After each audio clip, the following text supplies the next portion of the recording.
My cat, Midnight, is about 12 years old. She is, and has always been, one of the sweetest cats I own. Like curls up on my chest under the blankets, licks my cheek, and purrs herself to sleep. I've had her for almost 10 years, and she is my baby. She's very nervous around others because, before coming to me, her previous owner abused her and tried to drown her in a river. So she'll usually hide under a bed or a couch when my boyfriend and I have company. She may come out if our friends are quieter or if we're not moving around much. A friend of ours came by today with her son, about 7 years old. He knows we have cats. Our other cat, Rocky, is a ham. He's a huge fluffy cat that loves people. He will approach anyone and flop across you, as long as you pet him. So when her son asked where the cats were, we directed him to Rocky, but he said he wanted to see Midnight. I explained that she's shy, so she's hiding. Shortly after, I watched her come barreling out of the bedroom and into the corner of the kitchen. So I scooped her up, and she was shaking. My friend's son ran out after her, laughing. I told him again that she's shy, and now she's scared. I warned him that, if she gets scared, she is a very small cat, she might scratch him to protect herself, and that he should leave her alone. I put her back in my room and shut the door. I told my friend what I had told him, and she took him into the backyard with my BF so he could start grilling up lunch. At some point, her kid came back inside while I was cooking and went into my room. He ended up cornering Midnight, and in self-defense, she scratched him. And since he had his face near her, she got him good down the side of his face. He started screaming and crying and told his mom that my cat attacked him. My friend was furious because her son was so badly hurt. I will admit, it did look painful. I think he pulled away while she was scratching and her claws got caught in his skin. She said that if I didn't get my vicious cat put down her declawed, she was going to sue us for her kids' medical bills and medicine, etc. I didn't even pretend to consider either option. Declawing is cruel, and I'm not putting down my baby for protecting herself after I warned him and separated her. But my neighbors, who heard the commotion and came over to check on everyone, insisted that, no matter how sweet my cat was before, she seriously injured a child and that something needs to be done. Am I the idiot for refusing to declaw or put down my cat? Not the idiot. It's the kid's own damn fault for cornering her after you repeatedly told me not to. You did everything you could besides literally kicking the kid and parents out of your house. Any cornered animal will attack, especially one who had previously been abused. Good on you for rescuing Midnight BTW. Maybe help pay any medical bills if possible just so they don't call animal control, but I really think it's the kid's fault. It would be different if you hadn't already told them and locked Midnight away separate for the inherent reason that she is shy. Not the idiot. You warned the kid, and 7 is enough to know don't touch, leave it alone, stay out. You removed the cat after the first case of harassment, and they went after it again. Where were their parents, and why didn't they stop this? This is their negligence and refusal to teach the child better. They let this kid run up to dogs in closed-off areas, dogs that want to be left alone, and the owner made a point to remove him from them, do it after being told no. They need to parent. Not the idiot. When I was a little kid, I was warned not to touch a dog by my dad because the owner warned him that it would bite me. I did it anyway. It bit me in the face, I had to get stitches, and I still have a scar. My dad said to me, when I had a face full of stitches, well, bet you learned something. That dog lived for years afterward, and I learned the word no was very important when handling animals. The mother should use this as a teachable moment for her son. If not, she's making a monster that ignores boundaries and doesn't care about consent. For context, I am now 18 years old. I tried to keep it simple, but sorry if it's confusing. My parents separated when I was 3, and they have always been on good terms, so they shared custody. My mom remarried 2 years after the separation, and so I have grown up with my mom, my dad, and a stepdad. This isn't a cliche stepdad is the bad guy thing, we've always gotten along, and I have always seen it as a bonus to have an extra parent. I have always loved and respected him, and have always told him that. It took a while, but when I was 10 I started calling him dad, which is also the same term I use for my bio dad. It took me a while, because I wanted to make sure my bio dad was comfortable, and also my stepdad. Last year, my dad also remarried to a woman we'll call Shona. They'd only been dating for 7 months, but Shona had been a friend of my dad's for years, so they knew each other pretty well. She was my Aunt Shona for ages. As with my stepdad, Shona and I have always gotten on. We do clash a little sometimes, but that's more because we're both quite similar in terms of personality. Yesterday night, while cooking together, Shona turned to me and asked why I didn't call her mom. I responded just by saying because you're not my mom. I admit I could have worded it better, but Shona got really upset.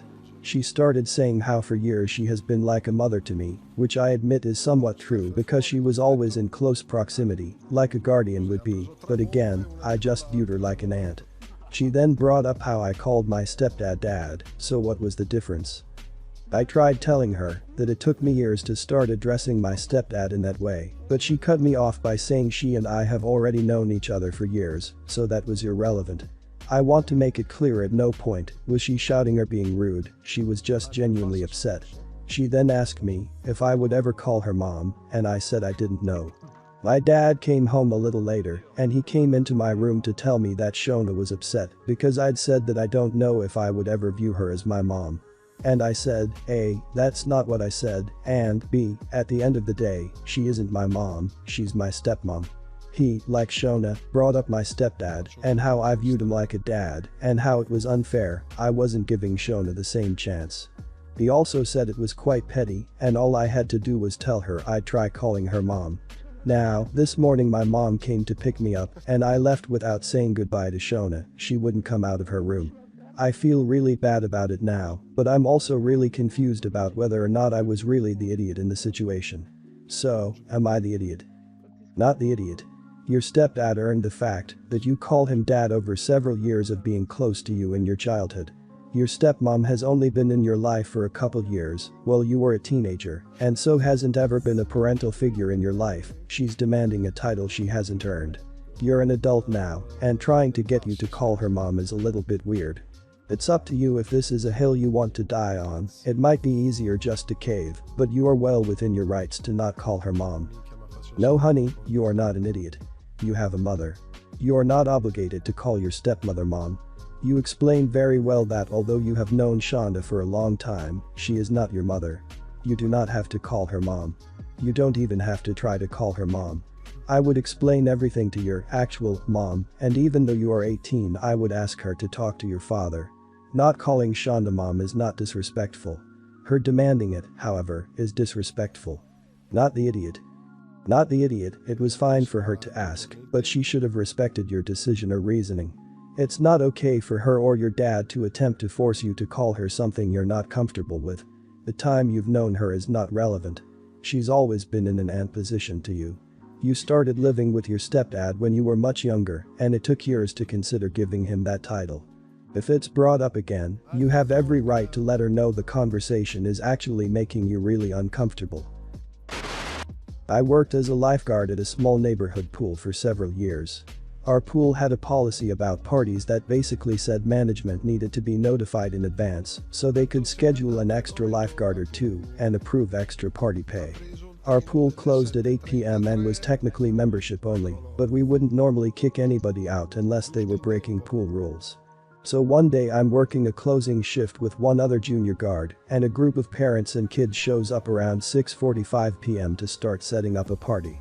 I didn't recognize any of the families, which was odd, but no big deal. I was a little miffed though, because we hadn't received any word about this party, and were technically both understaffed and underpaid for this event. But there weren't that many people, so it wasn't a big safety risk to only have 2 guards. So we just kept doing our jobs and kept an eye on the kids, pretty much all little girls around the ages of 12 to 14. Our policy was to announce reminders that the pool was closing every 15 minutes starting around 7:15. By 7:45, seeing that the partygoers were the only ones still at the pool and that they hadn't made any effort to start cleaning up, the other guard and I started exchanging displeased looks with each other. Well, 8 p.m. rolled around, we announced that the pool was closed, and the party people continued to ignore us. By 8:45 I had had enough of waiting for them.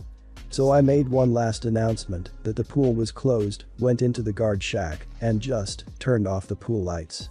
One of the mothers was livid. The sun had set, and it was dark. Not total darkness, I only turned off the large overhead lights. There was still plenty of light coming from the pool lights and the street lights around us. But that didn't matter to the absolute Karen who stormed her way over to us. She started yelling, mostly repeating stuff like "you never turn the lights off on guests." This pissed me off because at this point I was about 90% sure none of them were actually members, but having no way to confirm that, I just explained to her the pool rules and that we needed to lock up as calmly as I could. After a few minutes, the junior guard stepped in and started arguing with her. I let her go for about a minute or two before I said something to the effect of "let it go, it isn't worth it," to which the Karen self-righteously replied, "That's right, it's not." I turned the lights back on, and we basically just glared at the group as they awkwardly began to clean up their party. I was somewhat vindicated by the fact that none of the other parents looked us in the eye as they made their way out, and I remember relishing the sound of the gate closing as I locked it right behind the final parent who left the pool. Still, I felt bad for the little girls whose party it was. We issued plenty of reminders and warnings, but I wonder if I should have handled it differently. Not the idiot. Also, 12 to 14 is way enough of an age to know pool rules. It's not even a little girl's party, it's just an early teen party. When I was that age, wasn't too long ago, so it's not too outdated. I knew for sure how a pool works and what to do while I'm visiting even my own neighborhood pool. Don't feel bad for ruining some teen's party, she knew how it should have gone down in the first place. If anything, you probably have her a funny story on what happened that one time we were at the pool.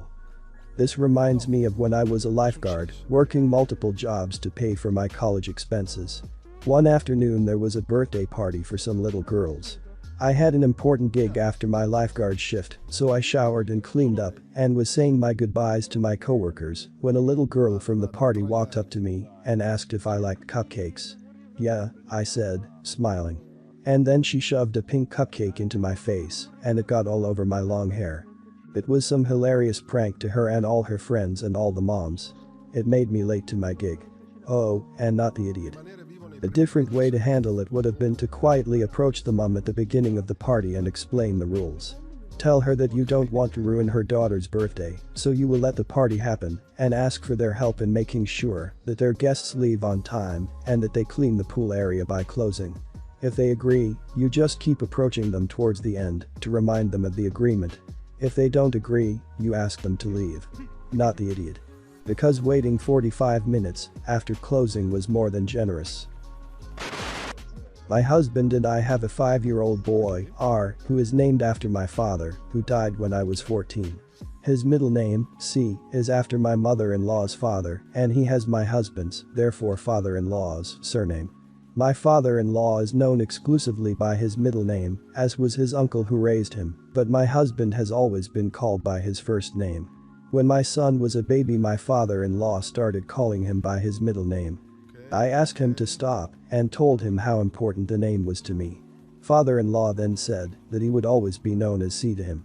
I told him, mostly jokingly, that if he kept calling R that, then I would change his surname to my maiden name. Everyone laughed. Since then, however, both mother-in-law and father-in-law refer to him as C, but not around me, only around my husband. R doesn't like it and has told them C is not his name. My husband has asked them to stop, but there is a pretty strained relationship there, so he's reluctant to rock the boat. In Christmas and birthday cards they only ever write to our grandson. The day the in-laws had come round for a visit, and just as they were getting up to leave, father-in-law called my son C in front of me. I said "who?" very loudly, but father-in-law just walked off to the car. Mother-in-law had missed it, but could see I was upset and asked what was wrong. I told her and said that I thought it was incredibly disrespectful. I did swear a few times, but then apologized and explained it was just because I was so angry. She was not impressed. She told me that I was being ridiculous and that it wasn't important. That it was to me, and that if it wasn't important to them, then they should call him by his given name. Father-in-law had then come back to see what was happening, and mother-in-law was laughing when she told him that he'd upset me. He also laughed and said "story of my life" before going back to the car. My husband understands how angry I am, but doesn't think the fight is worth it. He's right in that we can't change them, but my current attitude is that if they can't call him R, then they don't see him. There is very little positive interaction between them generally anyway. When we're around them they tend to ignore us and just argue with each other. I'm also not going to go into the bad side, bigoted, Brexit voting views they have discussed in front of my son in the past. Am I being ridiculous? It is just a name really, and everyone else who matters calls him R. Luckily he was playing at the end of the garden so didn't hear any of it, but he's picked up that I'm angry and keeps giving me lovely cuddles. Not the idiot at all. What the hell is the story of my life? Father-in-law is playing the victim card as if he's not being super disrespectful. Your child. Your name for him. Your in-laws sound terribly entitled and bossy. They should respect you and your wishes. This is your child.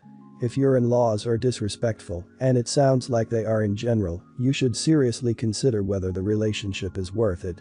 You could also just spend less time with them. There has to be consequences for them disrespecting your wishes. Not the idiot. Honestly, the moment your son told them he didn't like being called that and they continued should have been the end of their privileges as grandparents. At this point, it's not only about disrespecting you and the memory of your father, but now they're disrespecting your son and his wishes. Doing that to a 5-year-old is teaching him that kind of behavior is acceptable and normal. Go mama bear and put a stop to this now before they do damage. If they laugh it off then it's time for a timeout for the grandparents until they can abide by your son's wishes. Not the idiot, you can set the stage here too. I would explain to your mother-in-law probably that every time they use the name C it comes off as very disrespectful. That you lost your father and it means a lot to be able to name your son after him. Tell them every time they purposely choose to use the wrong name it insulting to you, your son, your husband, and crap, even your father's memory. At that point, if they don't stop you would be completely in the right to just not interact with them and only allow supervised visits.